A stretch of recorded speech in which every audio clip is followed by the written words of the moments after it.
पोरांना 8 दिवस झाला आंघोळ केली नाही. आज तरी काहीतरी बहाणा करून त्याला आंघोळ करायला लावा लागेल. दोघाचा फोन हॅलो न्यानू, बोला की दादा. नितीनला म्हणावं आंघोळ करून बस, फिरायला जायचं आपल्याला. 8 दिवस झाले त्याने आंघोळ केली नाही बघ. आंघोळ केली नाही होय. बरोबर तसं सांगतो त्याला. ठेव नितीन, न्यानूचा फोन आला. हॅलो केदारी पाटील. हॅलो. आपल्याला जरा बाहेर जायचे, बर्थडे पार्टी मस्त जेवायला हे आहे. उरकून बसा बरं. काय फिरायला जायचंय? अरे गुलाबजामुन लय भारी भारी आहे, काही बी आहे जेवायला. हा आलो, आंघोळ करू ना लगेच आलो.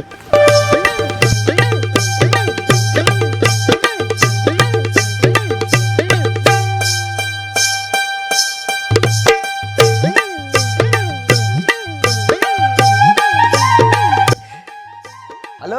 हा पाटील बोला की. ज्ञानू मी तयार झालोय, लवकर ये जाऊ आपण फिरायला. अरे कार्यक्रम काय नाही काय नाही, ते तुझ्या आईचा फोन आला सकाळी. मला म्हणले त्यानं 8 दिवस आंघोळ केली नाही. मला काहीतरी कारण सांगून आंघोळ करायला बरं असं सांगितलं होतं मला, म्हणून तुला मी फोन केलता.